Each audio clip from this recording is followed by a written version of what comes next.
திடீர்னு அனிதாவுக்கு முன்னாடி நிறைய கல்லறைகள் இருக்கிறத அனிதா பார்க்குறா.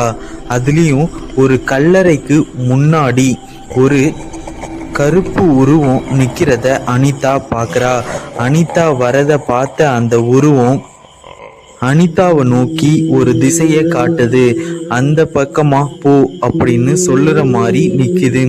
அனிதாவும் அந்த உருவம் காட்டும் திசையை நோக்கி மெதுவா போய்கிட்டே இருக்கிறா. அவ போக போக அந்த காடு ரொம்பவுமே பயங்கரமா இருக்கு. அது மனிதர்கள் வாழ்ற இடம் மாதிரி தெரியல. அங்க திடீர்னு ஒரு விலங்கு ஒண்ணு வருது.